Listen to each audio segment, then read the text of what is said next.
The security guard looked uncomfortable as he watched me pack my office. "I'm sorry, Ms. Parker," he said, shifting from foot to foot. "Miss Catherine insisted we supervise." I carefully placed my framed computer science degree into a cardboard box, fighting to keep my expression neutral. "It's fine, Joe, just doing your job." Catherine, my sister, now apparently my ex-boss, had always had a flair for the dramatic. Of course she'd make this as humiliating as possible. "My name is Samantha Parker, and at 34, I'd just been legally outmaneuvered from the tech company I'd built from scratch. Parker Tech had been my dream since college, a cybersecurity firm that had grown from my laptop in a garage to a 200-employee operation worth millions. But I'd made one crucial mistake, trusting my sister when she offered to handle the legal side of things. "Don't forget to turn in your access card," Catherine's voice rang out from the doorway. She stood there in her perfectly tailored suit, every blonde hair in place, looking exactly like the corporate lawyer she'd become. We wouldn't want any unauthorized access to company systems. I bit back a laugh, if she only knew. "Here," I said, unpinning my ID badge and holding it out. "Anything else you need to supervise personally?" Her smile was cold. "Just making sure everything transitions smoothly. The board is very excited about the company's new direction." The board, handpicked by Catherine over the past year, gradually filled with her law school friends and business connections. I should have seen it coming, but I've been too busy actually running the company, developing our breakthrough encryption software. "You won't be able to run it," I said quietly so only she could hear. "You don't understand the technology, the development process. That's what employees are for," she cut me off. "Besides, I understand the most important thing, how to make money. Which is more than I can say for you and your endless research projects." She was right about one thing. I prioritize development over profits, focusing on creating something revolutionary rather than just commercially viable. Our new quantum-resistant encryption protocol had eaten up millions in research funds. But it was almost ready. Almost perfect. Almost, but not quite. I picked up my box and walked toward the door. Catherine's voice stopped me. "Oh, and Sam, Dad wanted me to remind you that his offer still stands. There's always room for another lawyer in the family firm."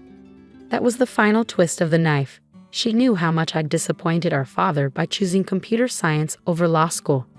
Now she'd proven him right about which path led to real success. Or so she thought. Later that evening, I sat in my apartment, surrounded by screens showing lines of code. My phone buzzed. A message from David Chen, my lead developer. "Team meeting set for tomorrow. Off-site location. Everyone who matters is in." Good. At least my actual team understood what was happening. I opened my laptop, not the corporate one I'd surrendered, but my personal machine, and began typing. Deep within Parker Tech's systems, buried in millions of lines of code, was something Catherine and her board would never find. Not until it was too late. The quantum encryption protocol hadn't been perfect when Catherine made her move. In fact, it had a very specific flaw. One that only I knew how to fix. A flaw that would become apparent at exactly the right moment. My phone buzzed again. This time it was Marcus Zhang, our head of operations. Kate just announced new leadership team. All corporate lawyers, no tech background. She's killing R&D department next week. Exactly as I predicted. Catherine saw our research division as a money pit, not realizing it was the heart of what made Parker Tech valuable. She'd replace innovation with litigation, patents with lawsuits. I typed a brief response. Stick to the plan. Keep everything documented. The next morning, I met my core team at a small coffee shop across town. 20 people, developers, researchers, the ones who'd built Parker Tech's technology from the ground up, sat waiting for me. First, I began. "Thank you for coming. I know Catherine's been making threats about non-compete agreements. Those won't hold up, Lisa," our HR director, who'd quit the moment I was pushed out, interjected. "Not with the documentation we have about how the takeover happened." I nodded. "True, but that's not why we're here. David, show them." David opened his laptop, displaying a series of code repositories. Everything we've been working on for the past year, the quantum encryption protocol, the neural network security system, all of it has been properly backed up and documented, including all the development logs showing who actually created these systems. But the company owns the intellectual property, Tom, one of our senior developers, pointed out. Catherine made sure of that. I smiled. The company owns what they think is complete, working software. What they actually have is a version with a very specific vulnerability, one that only becomes apparent when you try to implement it at scale. Understanding dawned on their faces. Mark, our head of testing, let out a low whistle. The beta version. You never uploaded the final fixes. Because I knew this was coming, I confirmed. Catherine spent a year positioning herself to take control. But I spent that same year preparing for exactly this scenario. I pulled out a stack of papers and corporation documents for a new company. Welcome to Quantum Security Solutions. We're small, we're independent, and we're about to revolutionize cybersecurity. Who's in? Every hand in the room went up. Over the next few weeks, we worked in secret, setting up our new operation while watching Catherine systematically dismantle everything we'd built at Parker Tech. She brought in corporate lawyers to run development teams, focused on patent litigation instead of innovation. The press releases were glowing. Parker Tech announces new direction under dynamic leadership. The stock price even went up initially as Catherine promised increased profits through aggressive market positioning. Then came the day I'd been waiting for. Sam, David called from his workstation in our small new office. They're trying to implement the encryption protocol for their first major client. I moved to watch over his shoulder as error messages began flooding Parker Tech's internal systems. The flaw I'd left in the code, elegant, subtle, but catastrophic at scale, was emerging exactly as designed. My phone lit up with a text from Lisa, who still had friends inside Parker Tech. Complete chaos. Systems rejecting all security certificates. Keys losing it. I could picture it. Catherine in her perfect suit, facing angry clients and board members, trying to explain why their revolutionary security system was collapsing. She'd blamed the development team she'd fired, the research she'd defunded, everyone but her stuff. But the best part was still to come. Catherine's call came exactly 3 hours after Parker Tech's systems began failing. I let it go to voicemail, listening as her carefully controlled voice cracked with panic. Samantha, if you're behind this, I swear to God. The board is threatening to sue. Our biggest client is talking about criminal charges. Fix this, now. I waited another hour before responding, just long enough for the first news stories to break. Parker Tech's security system fails major implementation test. The company's stock was already dropping. When I finally called back, Catherine answered on the first ring. What did you do? She demanded. Me? Nothing. I've been busy starting my new company. How's the encryption protocol working out? Don't play games, she snapped. Every system is failing. The code, something's wrong with it. Of course something's wrong with it, I said calmly. It's not finished. The version you have is a beta build with a critical vulnerability. The finished version with the fix, that's proprietary technology belonging to Quantum Security Solutions. The silence on the other end was deafening. You see, Catherine, I continued, while you were busy with your legal maneuvers, I was documenting everything. Every development step, every test, every improvement, including the final fixes that make the system actually work. All properly dated, signed, and witnessed. That's impossible, she whispered. The company owns all the IP. The company owns what was in its systems when you took over. The critical updates that make it functional? Those were developed independently after you pushed me out.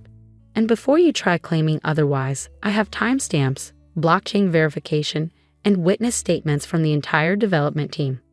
I could practically hear her mind racing, looking for a legal loophole. The non-compete agreements are void due to the hostile takeover, I finished. Your own actions invalidated them. You might want to consult a lawyer about that. Oh wait, you are one.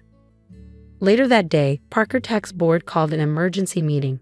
Catherine tried to blame the system failure on sabotage, on disgruntled employees, on anything but her own actions. But the evidence was clear. The version of the encryption protocol they owned simply didn't work without the updates. Updates that now belong to my new company. Updates that their entire business model depended on. The next week was chaos. Parker Tech's stock plummeted as clients began pulling out. The board members Catherine had so carefully cultivated turned on her, realizing their legal backgrounds hadn't prepared them to handle a technical crisis. Then came the offer I'd been waiting for. Miss Parker, The call came from James Martinez, Parker Tech's largest investor. We need to talk about acquiring quantum security solutions. I smiled. I'm not interested in selling. Name your price, he pressed. Parker Tech needs those updates. No, I said firmly. What Parker Tech needs is new leadership. Someone who understands that technology companies should be run by people who understand technology. There was a long pause. You want your company back?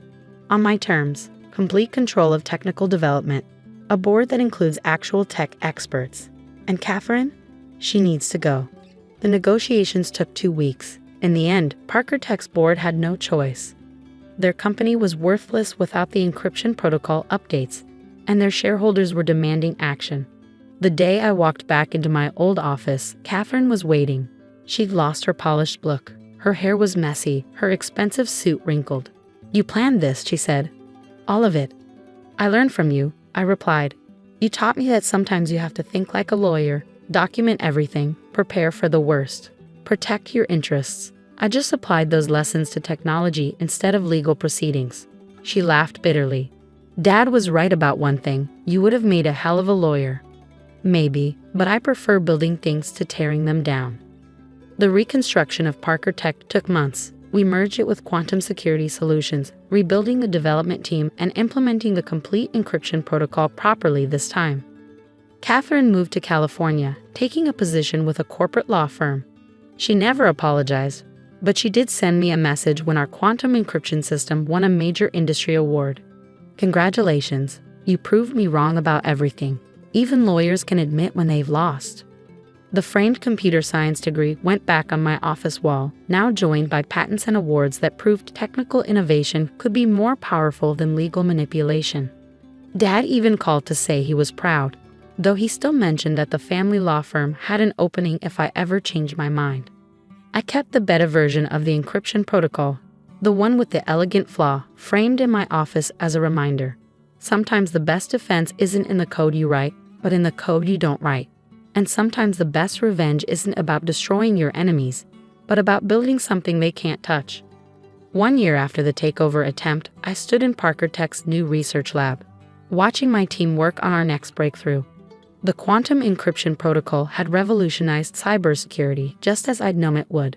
But more importantly, it had proven that technical excellence, not legal maneuvering, was the true path to success.